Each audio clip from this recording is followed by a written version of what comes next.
Good morning students, welcome to all of you to my channel Maths and Physics by Mr. Yel Moore.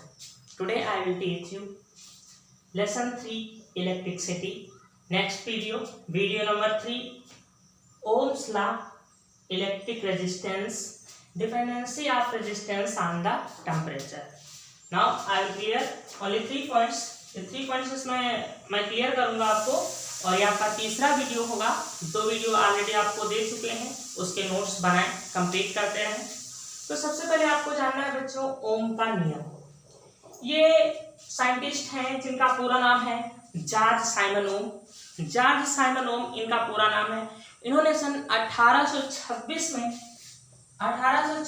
में voltage और current, इनमें क्या relation होता है जब किसी भी सर्किट में करंट फ्लो होता है तो इसके सिरों पर जो वोल्टेज लगाया जाता है V, इसके और करंट I के बीच क्या रिलेशन होता है, उसको अपने नियम के द्वारा प्रस्तुत किया। अर्थात क्वेश्चन होता है कि जॉर्ज साइमन ओम ने अपने नियम में किन दो भौतिक राशियों के बीच रेजिस्टेंस स्थापित किया, तो वो है V और I के बीच। V electric potential and I is electric current. ठीक है, तो ये क्या रिलेशन है, ये रिलेशन क्या है, देखिए कि जैसे कि ये एक कोई वायर है, ठीक है, ये एक वायर है, इसमें फ्री इलेक्ट्रॉन्स तो पहले से ही अवेलेबल है, ठीक है, बट फ्री इलेक्ट्रॉन्स की जो डायरेक्शन है तो हमने बोला था पिछले वीडियो में कि फिक्स नहीं होती है, इसलिए इसमें करंट फ्लो नहीं होता है। बट जैसे इसके बीच आप कोई पोटेंशियल अप्लाई कर देते हैं, जैसे ही इसके बीच आप कोई पोटेंशियल अप्लाई कर देते हैं, आपने बैटरी जोड़ दी, विभव आरोपित कर दिया इसके सिरों पर A और B पर। जैसे ही A और B सिरों पर आपने यहाँ पर वोल्टेज अप्लाई कर दिया तो तुरंत इसमें आवेश का प्रवाह होने लगता है और वैद्युत धारा का भी प्रवाह होने लगता है। अब देखिए वैद्युत धारा का प्रवाह हमने कहा था सदैव एनोड से, पॉजिटिव प्लेट से किधर की ओर होता है, नेगेटिव की ओर।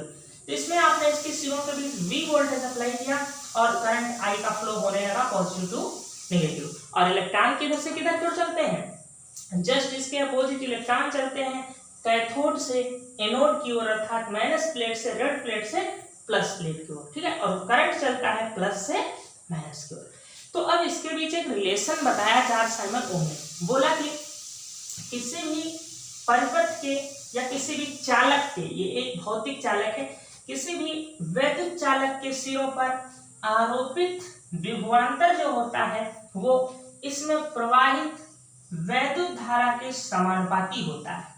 ये ओम का नियम है। ओम का नियम क्या है, किसी भी चालक के सिरों पर लगाया गया या आरोपित किया गया विभवांतर इसमें प्रवाहित वैद्युत धारा के समानुपाती होता है। ठीक है, ये नियम होता है यदि, कंडीशन ये है, यदि चालक की भौतिक अवस्था में कोई परिवर्तन ना किया जाए। ये एक कंडीशन है कि ये रूल तभी तक फॉलो होगा जबकि चालक की भौतिक अवस्था में कोई परिवर्तन ना किया जाए। अब ये भौतिक अवस्था क्या होती है, किसी भी वायर को ना तो गर्म किया जाए ना ठंडा किया जाए, ना उसकी लंबाई चौड़ाई मोटाई में कोई परिवर्तन किया जाए, ये भौतिक अवस्थाएं होती हैं। अर्थात ओम का नियम किसी भी चालक पर, किसी भी धातु पर तभी लागू होगा जबकि उसकी भौतिक अवस्था में परिवर्तन ना हो, उसकी लंबाई चौड़ाई मोटाई टेम्परेचर में इंक्रीमेंट या डिक्रीमेंट कुछ भी ना किया जाए। ठीक है, तब जाकर के ये नियम उस पर लागू होता है। तो अब पूरा नियम आप कैसे बताएंगे, एक बार में सुन लीजिए। वैसे बच्चों आपको नोट्स हम दे या ना दे अलग से,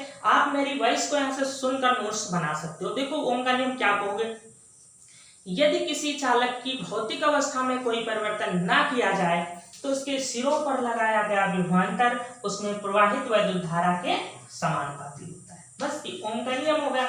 अब जब यहाँ पर हम समानुपाती का चिन्ह हटाते हैं तो एक कांस्टेंट आता है R। ये R क्या है यहाँ पर, एक, ये तो हो गया ओम के द्वारा, ओम के फार्मूले नियम द्वारा ये सूत्र आया है। यहाँ पर R क्या है, R एक नियतांक है। R क्या है, एक नियतांक है। इसे क्या कहते हैं, चालक का प्रतिरोध, चालक का प्रतिरोध कहते हैं। ठीक है बच्चों, यहाँ पर R क्या है, चालक का प्रतिरोध है। तो ये इस प्रकार से ओम का नियम हो गया। अब एक नई भौतिक राशि आ गई, R नियतांक, चालक का प्रतिरोध। अब इस प्रतिरोध के बारे में आप जानिए क्या होता है। ठीक है, प्रतिरोध क्या होता है, देखिए अभी आपने फार्मूला निकाला V = R I। अब यहाँ से अगर R निकालते हैं तो आता है V/I, ये आ जाएगा। ठीक है, अब रेजिस्टेंस को डिफाइन कैसे करोगे? देखिए बच्चों, ये जैसे कोई कनेक्टिंग वायर है, ठीक है, इसमें इलेक्ट्रॉन्स अवेलेबल है। हमने कहा जैसे एल्युमिनियम का वायर है, ठीक है, तो इसमें जो होते हैं ये जैसे ही पोटेंशियल आप अप्लाई करते हैं, वोल्टेज अप्लाई करते हैं, तो ये जो अपने इलेक्ट्रॉन्स होते हैं अंतिम कक्षा के 3 इलेक्ट्रॉन्स को फ्री कर देता है और ये एल्युमिनियम आयन बन जाता है। अर्थात जिस समय इसमें करंट फ्लो हो रहा होता है उस समय इसमें जो परमाणु होता है वो आयन के रूप में होता है, क्योंकि इलेक्ट्रॉनों को वो मुक्त कर चुका होता है। तो जब इसमें इलेक्ट्रॉन फ्लो होते हैं तो वो इलेक्ट्रॉन क्या होते हैं, एक दूसरे से भी टकराते हैं और परमाणुओं से भी टकराते हैं। जब इसमें इलेक्ट्रॉन फ्लो होंगे, जैसे आपने पोटेंशियल लगाया, इलेक्ट्रॉन्स फ्लो होंगे तो अपने से भी टकराएंगे, परस्पर भी टकराएंगे और परमाणुओं से भी टकराएंगे। तो क्या होगा, इलेक्ट्रॉनों के प्रवाहित होने में बाधा उत्पन्न होगी ना, और जब इलेक्ट्रॉनों के प्रवाह में बाधा उत्पन्न होगी, कौन बाधा उत्पन्न कर रहा है, ये आयन, और खुद अपने से टकरा रहे हैं।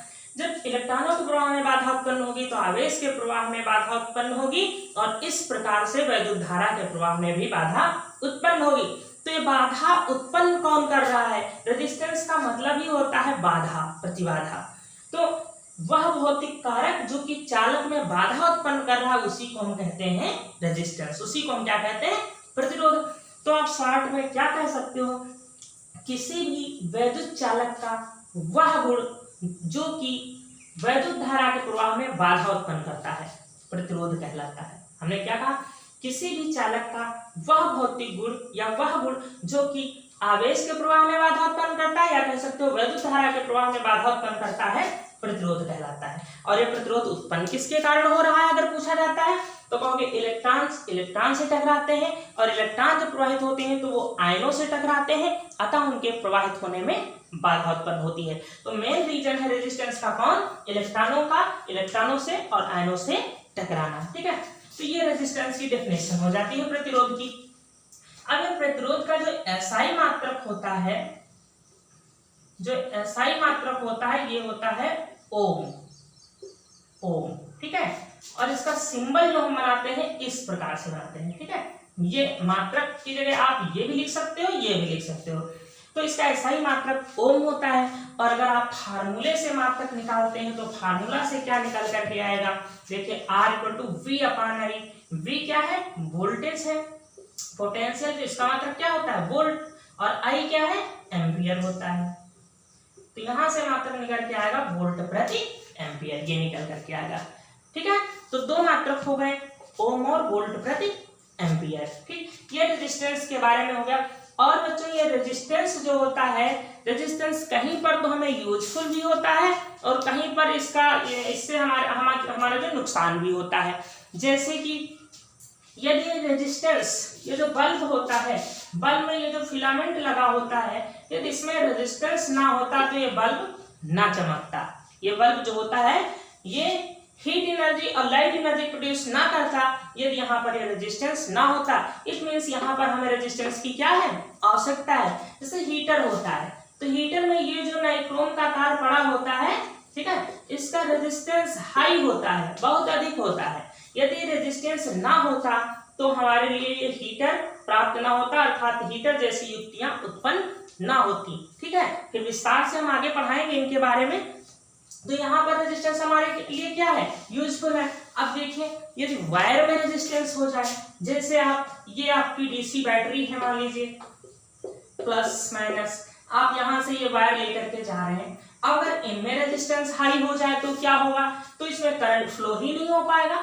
ठीक है, आप देखते हैं CFL यूज करते हैं, तो अगर छोटे तार यूज करें तो CFL जैसे स्विच ऑन करेंगे इससे तुरंत जलेगा। ठीक है, तुरंत जो होगा CFL आपका ऑन हो जाएगा। लेकिन क्योंकि तार छोटे हैं, रेजिस्टेंस कम है। अब अगर तार बहुत लंबा ले लीजिए, आप 100 मीटर वायर ले लीजिए, उसके बाद यहाँ पर आप CFL को यूज करिए। ठीक है, तो स्विच ऑन करने के कुछ समय पश्चात रेड होता है, फिर जलने लगता है। क्योंकि जब लेंथ ये बढ़ जाती है तो रेजिस्टेंस इसका होता तो बहुत कम है, लेकिन फिर भी धीरे धीरे लेंथ बढ़ने पर रेजिस्टेंस बढ़ जाता है। अगर रेजिस्टेंस किस पर निर्भर करता है, तो मैं एक एक करके बताने जा रहा हूँ। सबसे पहले टेम्परेचर पे देखिए, रेजिस्टेंस टेम्परेचर पे किस प्रकार से डिपेंड करता है। Dependency of resistance on the temperature. Number 1, यदि देखिए आप धातुओं को यूज कर रहे हैं, धातुओं पे, तो जब आप टेम्परेचर बढ़ाते हैं तो उनका प्रतिरोध बढ़ जाता है। अर्थात कोई भी वायर अगर गर्म हो रहा है तो उसका टेम्परेचर गर्म होने पर और बढ़ जाता है। तो धातुओं में आप क्या लिखेंगे, गर्म करने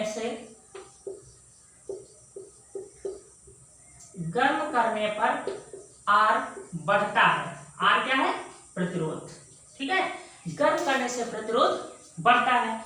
दूसरा, अगर मिश्र धातु की बात करें,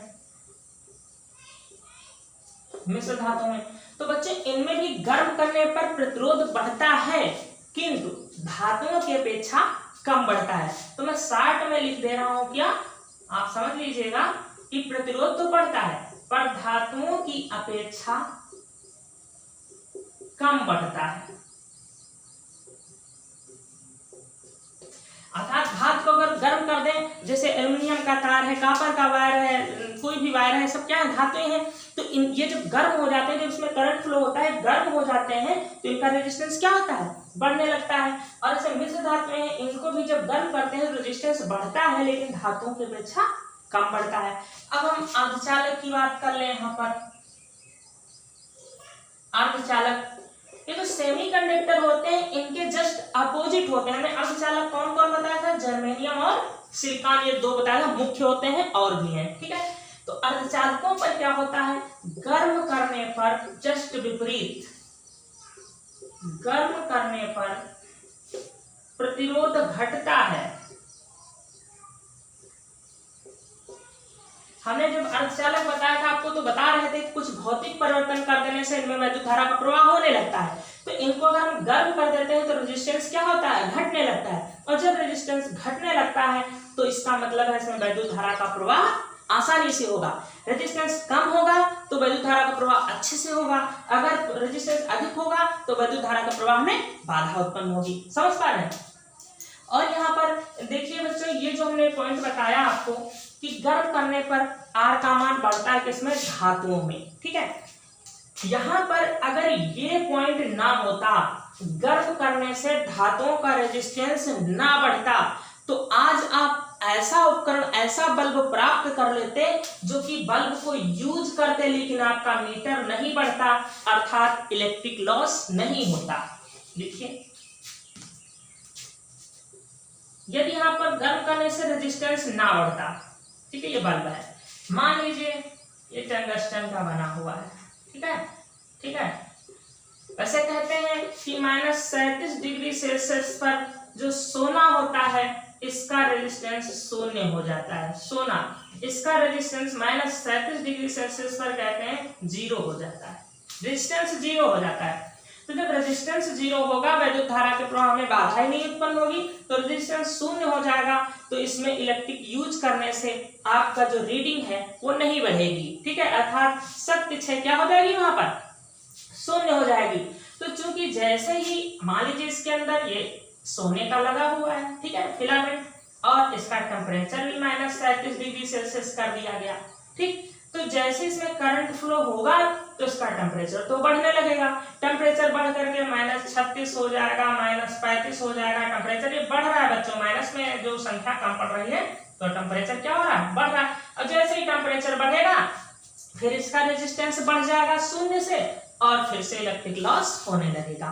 फिर धातुओं में टेम्परेचर ना बढ़ता, टेम्परेचर बढ़ाने से रेजिस्टेंस ना बढ़ता, तो आज हमको ऐसे उपकरण प्राप्त हो जाते जिनमें कि विद्युत लॉस होता ही नहीं, विद्युत शक्ति का लॉस होता ही नहीं, और हम उनको आसानी से यूज कर लेते। समझ पा रहे हैं। तो इस प्रकार से बच्चे 3 पॉइंट आपको क्लियर किए। अगले वीडियो में आप इसके आगे पढ़ेंगे। ये लेसन आपका बहुत ही इंपॉर्टेंट है, और इंटर में भी आपको सब यही चीजें पढ़ने को मिलेंगी। इंटर के सिलेबस में यही सब कुछ आपको पढ़ने को मिलेगा इस चैप्टर में, ठीक है, अर्थात इसको बहुत अच्छे से पढ़िए। और बच्चों, आप लोग चैनल को एक सब्सक्राइब कर लें तो तो आपको हमारा वीडियो जैसे मिलेगा सेंड करने की ग्रुप पर ज़रूरत ही नहीं है, आप लोग उसको तुरंत ही उसका नोटिफिकेशन आप लोग प्राप्त कर लेंगे।